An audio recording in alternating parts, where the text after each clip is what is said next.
Hello students, I am Himadri Pashchini from department of chemistry and आज हम पढ़ेंगे क्वांटम मैकेनिक्स के अंदर ब्लैक बॉडी रेडिएशंस के बारे में। तो नाम देखिए, ब्लैक बॉडी रेडिएशन।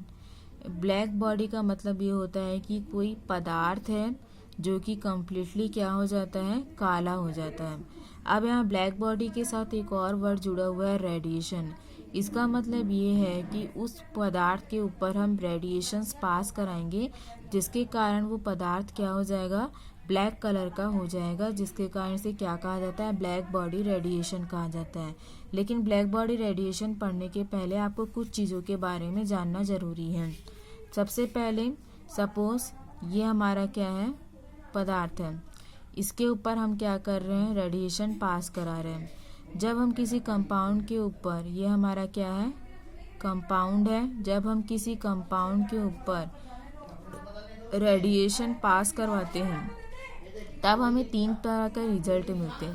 पहला, रेडिएशन पास होती है तो हमें पहले 3 चीज़ें पता चलती हैं। सबसे पहली चीज़ कि यदि ये कंपाउंड जब इस कंपाउंड के ऊपर रेडिएशन पास कराई जाती है तब ये कंपाउंड क्या करेगा, या तो उस रेडिएशन को क्या करेगा, एब्जॉर्ब करेगा, ठीक है। दूसरी चीज़, या तो वो कुछ रेडिएशंस को क्या करेगा, रिफ्लेक्ट कर देगा, ठीक है। तीसरी चीज़, या तो वो उस रेडिएशन को क्या कर देगा, ट्रांसमिट कर देगा। क्लियर है। क्या करेगा कंपाउंड, रेडिएशन को सबसे पहले एब्जॉर्ब करेगा। एब्जॉर्ब करने के बाद बची हुई जो रेडिएशंस है, उन बची हुई रेडिएशंस में से कुछ रेडिएशन या तो रिफ्लेक्ट हो जाएगी या फिर कुछ रेडिएशन ट्रांसमिट हो जाएगी। क्लियर है यहाँ तक। अब हम देखते हैं कि ब्लैक बॉडी रेडिएशन में होता क्या है। सबसे पहला पॉइंट आता है श्याम वस्तु, जिसे कि पूर्ण रेडिएटर, मीन्स ब्लैक बॉडी को हम क्या कहते हैं, कंप्लीट रेडिएटर भी कहते हैं, ठीक है। वह वस्तु है जो उन सभी प्रकार की वेवलेंथ वाली रेडिएशंस को जो उस पर गिरती है और इंसिडेंट होती है पूर्णतया एब्जॉर्ब कर लेती है। अब इसका मतलब क्या है, ये देखिए, ये आपका कंपाउंड है। इस कंपाउंड में जब हमने रेडिएशन पास की तो वो डिपेंड करता है इस कंपाउंड के ऊपर कि वो उस रेडिएशन में से या तो पूरी रेडिएशन को एब्जॉर्ब कर ले या फिर कुछ रेडिएशन को एब्जॉर्ब करके बाकी की रेडिएशन को रिफ्लेक्ट या ट्रांसमिट कर दे। तो यहाँ पे हम बात कर रहे हैं ब्लैक बॉडी के बारे में, ठीक है, श्याम वस्तु के बारे में बात कर रहे हैं। तो श्याम वस्तु के केस में क्या होता है, जो पदार्थ होता है वो क्या करता है, पूरी रेडिएशन को कम्प्लीटली एब्जॉर्ब कर देता है और कोई भी रेडिएशन नहीं बचती है रिफ्लेक्शन के लिए और ट्रांसमिशन के लिए। अब अगला पॉइंट देखिए, चाहे रेडिएशन कलर्ड हो या कलरलेस, ब्लैक बॉडी उन्हें ना तो परावर्तित और ना ही उन्हें ट्रांसमिट करती है। यही कारण है कि उससे सदैव काली दिखाई देती है। अब यहाँ पे जो हम रेडिएशंस पास करा रहे हैं, अब ये हम नहीं जानते कि ये रेडिएशन कलर्ड है या फिर ये रेडिएशन कलरलेस है, ठीक है। वो क्या करता है, वो ब्लैक बॉडी उस रेडिएशन को पूर्णतः एब्जॉर्ब कर लेता है, जिसके कारण वो कैसा दिखाई देता है, ब्लैक दिखाई देता है। अब अगला पॉइंट देखते हैं, सभी वस्तुएं जो किसी भी टेम्परेचर तक गर्म की जाती है ऊर्जा का विकिरण करती है, किंतु श्याम वस्तु द्वारा विकिरण की गई ऊर्जा मैक्सिमम होती है। वो ये कह रहा है कि जब हम किसी वस्तु को गर्म करते हैं तो क्या करता है, एनर्जी को एमिट करता है, लेकिन ब्लैक बॉडी द्वारा जो एमिट की गई एनर्जी होती है वो बहुत ज़्यादा होती है। अतः यही कारण है कि इन्हें क्या कहा जाता है, कंप्लीट रेडिएटर कहा जाता है। अगला पॉइंट आता है कि किसी श्याम वस्तु द्वारा किसी निश्चित तापमान पर उत्सर्जित विकिरणों का स्पेक्ट्रम दर्शाया गया है। यह किसी फिक्स्ड टेम्परेचर पर एनर्जी डेंसिटी एंड वेवलेंथ में रिलेशनशिप बताता है। इसका मतलब ये है कि हमने यहाँ पर एक ग्राफ प्लॉटेड किया है। वो ग्राफ जो है वो एनर्जी डेंसिटी और वेवलेंथ के बीच प्लॉट किया गया है, जो साथ ही साथ इन दोनों के रिलेशनशिप को भी डिफाइन करता है। तो देखते हैं इनका ग्राफ। यहाँ देखिए, इस ग्राफ में आप देख सकते हैं कि ग्राफ जो है वेवलेंथ और एनर्जी डेंसिटी के बीच लिया गया। अब इस आप ग्राफ में देखिए कि जैसे जैसे एनर्जी इंक्रीज की जाती है, वेवलेंथ भी हमारी क्या हो रही है, वैसे ही इंक्रीज हो रही है। जैसे जैसे एनर्जी बढ़ रही है वेवलेंथ क्या होती जा रही है, बढ़ती जा रही है, बढ़ती जा रही है। एक टाइम पे बाद इस पॉइंट पे आके एनर्जी और वेवलेंथ हमारी क्या हो जाती है, कांस्टेंट हो जाती है। क्लियर है। और ये जो जिस पॉइंट पे वो कांस्टेंट होती है उसका जो टेम्परेचर होता है वो कितना होता है, 6000 केल्विन होता है। मतलब जब किसी कंपाउंड को या किसी पदार्थ को गर्म किया जाएगा या रेडिएशंस पास की जाएगी तो वो क्या करेगी, उस रेडिएशंस को एब्जॉर्ब करेगी और एक टाइम के बाद वो रेडिएशन को एब्जॉर्ब करना बंद कर देगी या कंप्लीट रेडिएशन एब्जॉर्ब कर चुकी होगी। अब वो जो पॉइंट है वो आपका पॉइंट ए है। ठीक है। अब देखते हैं यहाँ पे क्या लिखा है इस बारे में। श्याम वस्तु द्वारा किसी फिक्स टेम्परेचर पर उससे उत्सर्जित विकिरणों की ऊर्जा एक समान नहीं होती। उस निश्चित टेम्परेचर के लिए फिक्स्ड वेवलेंथ पर उत्सर्जित ऊर्जा का मान मैक्सिमम होता है। इस चित्र में यह पॉइंट 1 से दर्शाया गया है।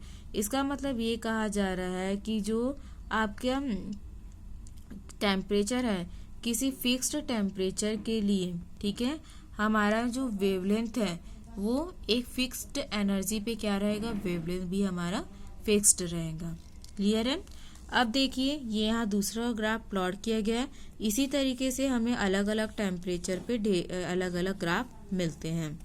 अब यहाँ पे देखिए हमारा अगला पॉइंट क्या बोलता है, विभिन्न टेम्परेचर पर इस प्रकार के भिन्न भिन्न स्पेक्ट्रम प्राप्त होते। जैसे कि आपने यहाँ पे देखा कि विभिन्न विभिन्न टेम्परेचर पर हमें क्या मिल रहा है, अलग अलग ग्राफ मिल रहा है। कोई 7000 पे मिल रहा है, कोई 4000 पे मिल रहा है, कोई 3000 पे, कोई 2000 पे मिल रहा है। अगला पॉइंट हमारा कहता है कि श्याम वस्तु द्वारा उत्सर्जित टोटल एनर्जी उस वस्तु के टेम्परेचर के अनुसार भिन्न भिन्न होती है। क्लियर है। अगला पॉइंट है हायर टेम्परेचर पर मैक्सिमम स्पष्ट होता है तथा टेम्परेचर में वृद्धि के साथ साथ उच्चतम की स्थिति कम तरंगदैर्घ्य वाले क्षेत्र में स्थानांतरित हो जाती है। इसका मतलब ये है, आप इस ग्राफ में देख रहे हैं कि एक पॉइंट के बाद अभी क्या हो रहा है, वेवलेंथ हमारा गिरता जा रहा है। इसका मतलब ये है कि एक टाइम के बाद, ठीक है, एक फिक्स्ड टेम्परेचर के बाद हमारा वेवलेंथ क्या हो जाता है, हमारा वेवलेंथ जो है वो धीरे धीरे कम होता जाता है। देख रहे हैं आप। और इस तरीके का हमें ये कर्व मिलता है। ठीक है। और यहाँ दर्शाए गए spectra black body radiation curve कहलाते हैं। और ये जो हमें कर्व मिलता है उसी को हम क्या कहते हैं, ब्लैक बॉडी रेडिएशन कर्व कहते हैं। तो ये था ब्लैक बॉडी रेडिएशन होता क्या है। अब उस ब्लैक बॉडी रेडिएशन के आधार पर प्लांक्स रेडिएशन लॉ दिया गया। प्लांक्स एक साइंटिस्ट का नाम है जिन्होंने ब्लैक बॉडी रेडिएशन की स्टडी करके अपना लॉ दिया। अब उनके अकॉर्डिंग चिरसम्मत यांत्रिकी मीन्स परपेचुअल मैकेनिक्स द्वारा ब्लैक बॉडी रेडिएशन के स्पेक्ट्रम को नहीं समझाया जा सकता। जो हमारे परपेचुअल मैकेनिक्स होते हैं उनके थ्रू हम ब्लैक बॉडी के स्पेक्ट्रम को डिफाइन नहीं कर सकते हैं। ये प्लांक का स्टेटमेंट था। दूसरा पॉइंट ये था कि ब्लैक बॉडी द्वारा उत्सर्जित विकिरणों में distribution of energy perpetual mechanics द्वारा नहीं समझाया जा सकता। ब्लैक बॉडी रेडिएशन के द्वारा जो रेडिएशन एमिट हुई है, ठीक है, जो रेडिएशन एमिट की जाती है, जो रेडिएशन इंसिडेंट की जाती है, उसमें जो एनर्जी का डिस्ट्रीब्यूशन होता है, मतलब ऊर्जा का जो वितरण होता है, उसे हम परपेचुअल मैकेनिक्स के बेस पे नहीं समझा सकते हैं, क्योंकि परपेचुअल मैकेनिक्स के आधार पर उत्सर्जित विकिरणों में ऊर्जा परिवर्तन कंटिन्यूअस होता रहता है। आप सभी जानते हैं कि एनर्जी जो होती है वो कांस्टेंट नहीं होती है, ठीक है, और ना ही एनर्जी डिस्ट्रॉय होती है, ना ही जनरेट होती है। वो सिर्फ एक फॉर्म से दूसरे फॉर्म में क्या होती है, कन्वर्ट होते रहती है। अगला पॉइंट देखिए, ब्लैक बॉडी रेडिएशन के स्पेक्ट्रम को समझाने के लिए एम प्लैंकटन ने 1900 में एक क्रांतिकारी सुझाव प्रस्तुत किया जिसे प्लैंक रेडिएशन लॉ या प्लैंक हाइपोथेसिस कहते हैं। अब देखिए, according to Planck radiation law, अब प्लैंक रेडिएशन लॉ के अकॉर्डिंग ब्लैक बॉडी की एनर्जी कंटिन्यूअसली परिवर्तित नहीं होती, अर्थात वह निश्चित संख्या के क्वांटा से बने होते हैं। प्लैंक ने यह बताया कि ब्लैक बॉडी की जो एनर्जी होती है वो चेंज नहीं होती है। वो जो एनर्जी होती है वो एक विशेष प्रकार के, एक स्पेशल टाइप के क्वांटास से बनी होती है। ठीक है।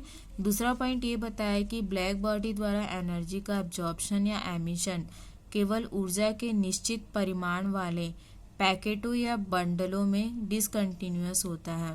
ठीक है, इस पैकेट्स को क्वांटम कहते हैं। जो पैकेट्स होते हैं, ठीक है, जो एनर्जी के एब्जॉर्प्शन और एमिशन के लिए रिस्पॉन्सिबल होते हैं, उन्हें हम क्या कहेंगे, क्वांटम कहेंगे। इस प्रकार के प्रत्येक क्वांटम में निश्चित परिमाण की ऊर्जा संलग्न होती है।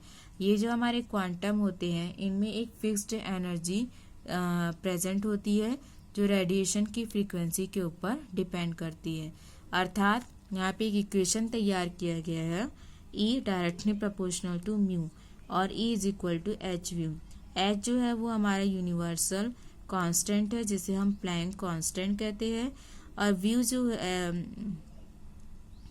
एच की जो वैल्यू होती है वो होती है 6.6 इंटू 10⁻⁻34 जूल सेकेंड, और व्यू जो है वो है फ्रीक्वेंसी ऑफ रेडिएशन।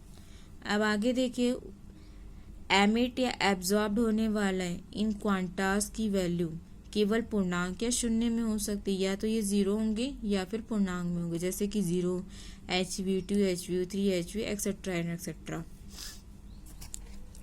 अब आगे देखिए, इक्वेशन इज रिटन एज, अब इक्वेशन 1 को हम इस तरीके से भी लिख सकते हैं, nu is equal to C upon lambda.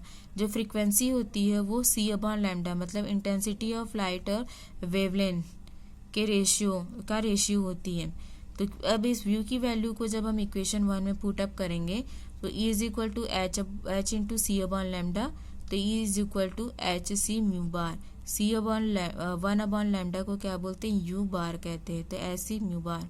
Equation 2, ये जो हमारा इक्वेशन 2 है, ये हमें क्या बताता है कि प्रत्येक क्वांटा से संलग्न एनर्जी फ्रीक्वेंसी के समानुपाती और वेवलेंथ के व्युत्क्रमानुपाती होती है। अर्थात प्रत्येक क्वांटम का साइज वह रेडिएशन के टाइप पर डिपेंड करेगा। यहाँ तक क्लियर है? ये जो हमारा इक्वेशन है ये क्या बता रहा है हमें कि जो हमारी एनर्जी है वो फ्रीक्वेंसी के डायरेक्टली प्रोपोर्शनल और वेवलेंथ के इन्वर्सनली प्रोपोर्शनल होती है।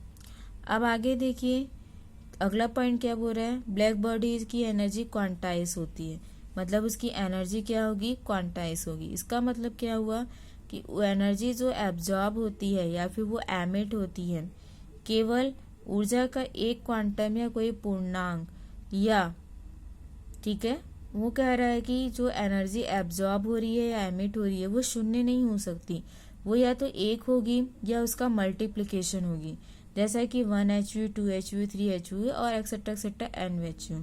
ठीक है, अगला पॉइंट ये कह रहा है कि किसी समय में 1 क्वांटम से कम ऊर्जा ना तो एब्जॉर्ब हो सकती है ना ही एमिट हो सकती है। मतलब ये पॉसिबल ही नहीं है कि एक क्वांटा से कम हम किसी एनर्जी को एमिट करा सके या एब्जॉर्ब करा सके। इसी को हम क्या कहते हैं, एनर्जी ऑफ क्वांटाइजेशन कहते हैं। According to all point of views, Planck suggest empirical expression. सभी चीज़ों को ध्यान में रखते हुए प्लैंक ने अपना एक एम्पेरिकल एक्सप्रेशन दिया जो कि था H nu D nu is equal to 8π/hv³ upon CQ into D nu upon e⁻hv/kT-1। ये एक फार्मूला तैयार किया है प्लैंक्स ने, जिसमें EV डी व्यू जो है वो एनर्जी डेंसिटी को शो करता है, व्यू फ्रीक्वेंसी ऑफ रेडिएशन को शो करता है, C इंटेंसिटी ऑफ लाइट को शो करता है, और H आप जानते हैं हमारा प्लैंक कांस्टेंट है जिसकी वैल्यू है 6.6 इंटू 10⁻34 जूल सेकेंड।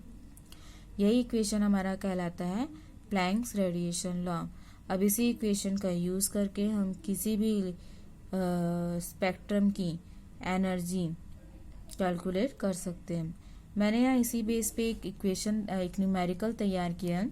इस न्यूमेरिकल का हमारा क्वेश्चन ये है कि किसी स्पेक्ट्रम में यूवी लाइट और रेड लाइट रेखाओं की वेवलेंथ, जो हमारी यूवी लाइट है और रेड लाइट है, उनका जो वेवलेंथ है वो है 3800 एंगस्ट्रॉम और 7000 एंगस्ट्रॉम। इन विकिरणों द्वारा उत्सर्जित फोटॉन्स को एनर्जी का परिकलन, फोटॉन्स की एनर्जी का परिकलन कीजिए। ठीक है, तो एक फोटॉन या क्वांटम की ऊर्जा, इसके लिए हमारा पहला इक्वेशन था E is equal to H is equal to H into C upon lambda for UV light. अब यूवी लाइट के लिए हम देखेंगे, यूवी लाइट के लिए लैम्डा की वैल्यू कितनी है हमारी 3800 एंगस्ट्रॉम है, इसको हम मीटर में कन्वर्ट करेंगे तो 3800 into 10⁻⁻10 metre. 1 angstrom is equal to 10⁻⁻10 metre होता है। ठीक है, ये एंगस्ट्रॉन्ग की वैल्यू है। 80 is equal to 3 into 10⁸ metre पर सेकेंड, ये इंटेंसिटी ऑफ लाइट की वैल्यू है। ठीक है, अब हम फॉर्मूला में वैल्यूज को पुटअप करेंगे तो E is equal to H की वैल्यू हमको पता थी 6.626 इंटू 10⁻34 इंटू सी 3 इंटू 10⁸ अब 3800 इंटू 10⁻⁻10। जब हम इस इक्वेशन को सॉल्व करते हैं तो हमको हमारा रिजल्ट मिल जाता है। ये था हमारा यूवी लाइट के लिए। अब हम आइडेंटिफाई करेंगे रेड लाइट के लिए। रेड लाइट के लिए देखिए, रेड लाइट का वेवलेंथ कितना था 7000, जिसको हम जब एंगस्ट्रॉन्ग की यूनिट में कन्वर्ट करते हैं तो 7000 10⁻⁻10 सेंटीमीटर। सी 3 इंटू 10⁸ मीटर पर सेकेंड। उसके बाद आपका formula is equal to H into C upon lambda. तो वैल्यू पुटअप करेंगे, वैल्यू पुटअप के बाद उसको जब हम सॉल्व करते हैं तो हमारी ये वैल्यू आती है is equal to 2.8397 to 10⁻90 joule. तो इस तरीके से इस एम्पेरिकल फार्मूला का यूज़ करके हम किसी भी स्पेक्ट्रम की एनर्जी को क्या कर सकते हैं, डिटरमाइन कर सकते हैं। Thank you.